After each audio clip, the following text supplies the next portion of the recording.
ఈ రోజు ఇక్కడ ఒక విషయం ఆలోచిస్తే, నేను చిన్నప్పుడు హై స్కూల్ కు పోయేవాడిని. మా ఊరి నుంచి 6 కిలోమీటర్లు నడవాలి, కొన్ని రోజులు సైకిల్లో పోయేవాడిని. మా ఊర్లో ఒక ఆయన సోషల్ యాక్టివిస్ట్ ఉండేవాడు, కేశవయ్య నాయుడు గారని.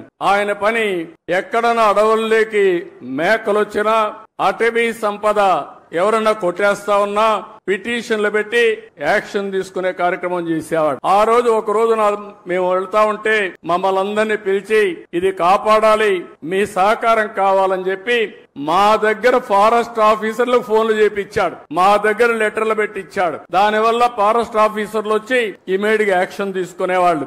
అంటే ఒక పర్యావరణాన్ని కాపాడడం కోసం విద్యార్థుల్లో స్ఫూర్తి నింపిన వ్యక్తి కేశవయ్య నాయుడు. అలాంటి వ్యక్తి ఇప్పుడు కూడా నాకు జ్ఞాపకం ఉంటాడని చెప్పి మీ అందరికీ తెలియజేస్తున్నా. మీలో కూడా గుర్తుపెట్టుకోవాలి, పిల్లలు బాగా చదువుతున్నారు, నాలెడ్జ్ తో ముందుకు పోతున్నారు. భవిష్యత్ అంటే ఒక చదివే కాదు, నాలెడ్జే కాదు, మనం అన్ని రంగాల్లో అభివృద్ధి కావాల్సిన అవసరం ఉంది. ఈ రోజు ప్లాస్టిక్ ఉంది, చాలా ప్రమాదకరం. నిన్నే మా కృష్ణయ్య గారు ఒక ఆర్టికల్ రాశాడు, చూశాను. అడవుల్లో ఉండే ఏనుగులు కూడా ప్లాస్టిక్ తిని చనిపోతే దాన్ని పోస్ట్ మార్టం చేసి కొన్ని కేజీలు ప్లాస్టిక్ పేరుకుపోయింది. అంటే ఎంత ప్రమాదం మీరు ఆలోచించండి. ఈ రోజు మనం తినే తిండి కూడా ప్లాస్టిక్ అంతా ఉపయోగించిన తిండి మనం తింటున్నాం. మన పొలాలకేసి అవి అదే విధంగా తయారయ్యే పరిస్థితి వచ్చింది.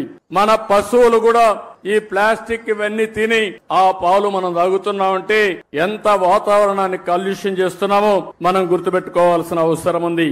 అందుకే ఈ ప్రభుత్వం స్పష్టంగా స్వచ్ఛ ఆంధ్రప్రదేశ్ 3వ శనివారం నిర్వహిస్తున్నాం. నేను ఒకటే మీకు హామీ ఇస్తున్నా, రాష్ట్రంలో ఎక్కడ కూడా చెత్త కాదు, చెత్త నుంచి సంపద సృష్టించే అవకాశం మనకుందని చెప్పి కూడా నిరూపిస్తామని మరొక్కసారి మీ అందరికీ విజ్ఞప్తి చేస్తున్నాను. అందుకే ఈ రోజు చూస్తే గుంటూరులో మీరు చూస్తున్నారు, చెత్త నుంచి ఎనర్జీ కరెంట్ ఉత్పత్తి చేసే ప్లాంట్ పెట్టాం, విశాఖపట్నంలో పెట్టాం.